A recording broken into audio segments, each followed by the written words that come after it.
Hello there, my name is Joe. I'm going to do a tutorial on joggling. Joggling is the combination of juggling and running, hence the word joggling. Jogging and juggling. So I'm going to give you some basic pointers on joggling. I just got done with my first marathon and I've learned a lot in my last 7 or so months of joggling training. It's a very simple exercise, but yeah, it's a lot of neat little quirks about it. So I'm basically going to give you the pointers on how to become a basic joggler. First, become very solid in the 3-ball cascade. Have this down so we can do it. We can look forward, look around you, you're not moving, so you can really have that down solid before you start joggling. Because when you joggle, step one is don't concentrate on the balls, or don't look straight at them. You want to look ahead of you. You want to focus ahead of you and let the props kind of be in your soft focus under your vision right here. So it's kind of in your periphery, if you will. It's below kind of your fine centered focus. So just keep it about chin or nose to chest level. Your throws, they should be peaking just enough where you can see the top of them in your vision. But once again, you're focusing out in front of you.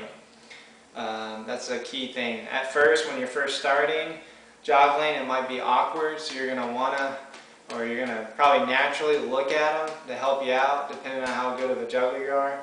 But you might have to look at them more. And then naturally, you'll start getting better and more comfortable, and it'll start becoming a single exercise instead of doing two different things. Joggling will become this one thing once you get real comfortable with it, and then you can just look out in front of you. So practice running short distances like 20 feet, 40 feet, 50 feet, and just joggle out in front of you, looking out in front of you, and when you drop, you pick up where you dropped and you continue.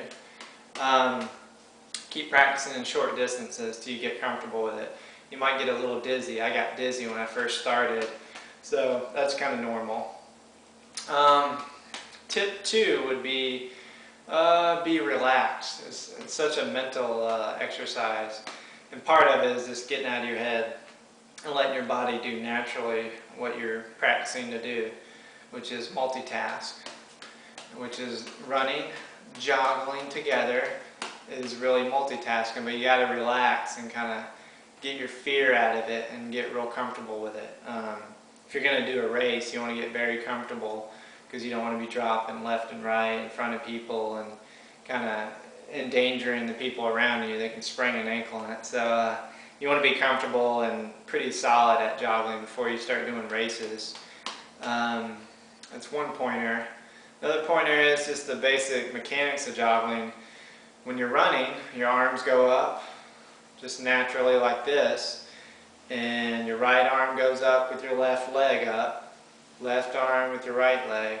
So with joggling, it's just all you're doing is turning the hands over like you would be juggling, and you're tossing a ball over on every little stride. You're tossing the ball over, and it should be almost effortless once you get used to it. It's not really like you're trying and you have to force it.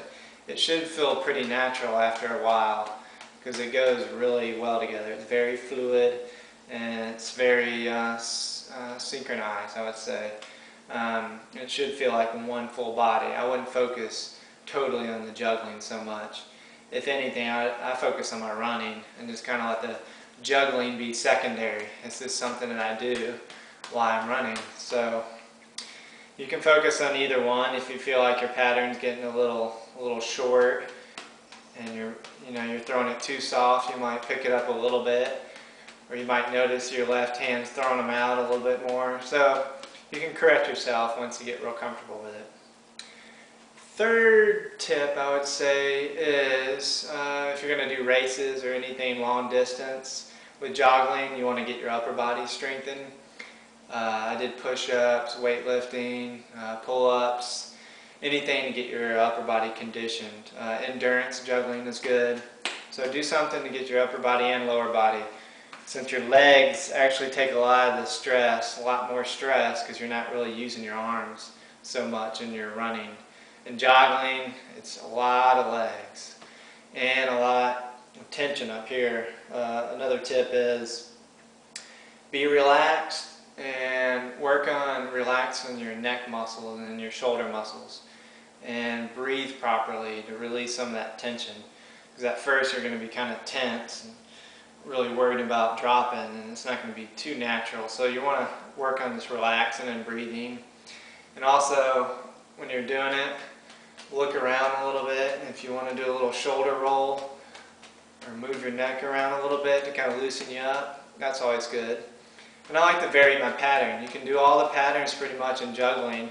It's just a lot harder when you're joggling. But you can do the half shower, the reverse cascade. I like to do a high up throw, just throw one really high, and then continue joggling. You're doing this all while you're running at a nice speed. I like to do a 3-ball flash, about 10 to 15 feet in the air, maybe higher. That really looks cool, real high in the air. And you have to do it where you do it out in front of you just a little bit. You'll get your timing down, so you might have to run after it a little faster, or it might come back at you a little bit. You'll just have to get that figured out. Those are my other tips. Also, awareness of your surroundings. That's really important to be safe and to get confident.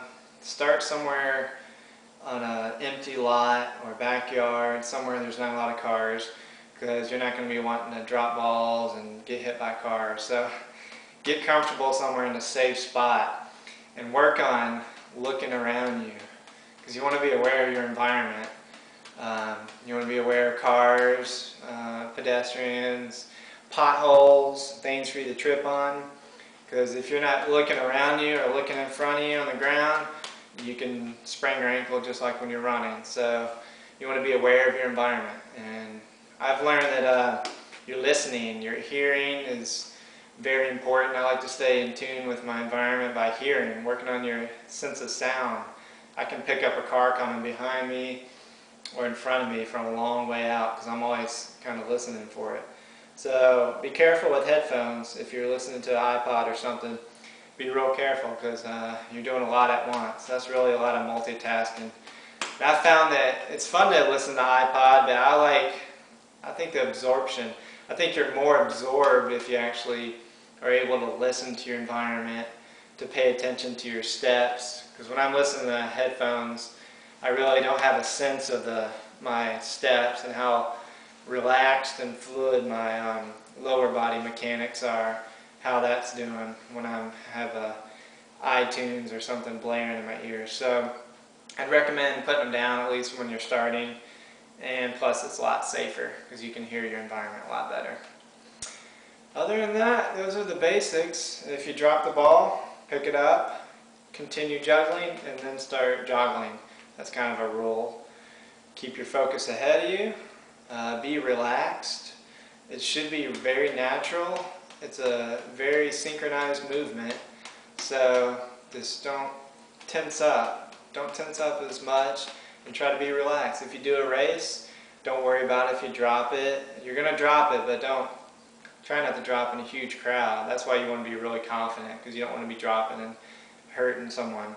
So a good pointer that I've read is go off to the side of a race, so you minimize the chance of dropping in front of someone. So you get off to the side and start in the back or somewhere where there's not a whole lot of people. I find that works really well, is to relax and to not put so much emphasis on I can't drop it. That just makes you tense. Just pay attention to your joggling, your running really, and I just let the juggling be real nice and fluid. If you tense up, you're gonna have some problems, because you're multitasking, and when you're in a race, you got the anxiety of not wanting to drop in front of people. So you want to just relax and be really confident with it. I found that helped me a lot in my marathon. I didn't drop to about the 22nd mile, and mainly it was because I caught my bib. You want to watch having your bib in front of you, because you're going to catch it with your fingers. I actually caught it with my finger finally, I put my bib low enough, but it still caught it when I was going down a hill.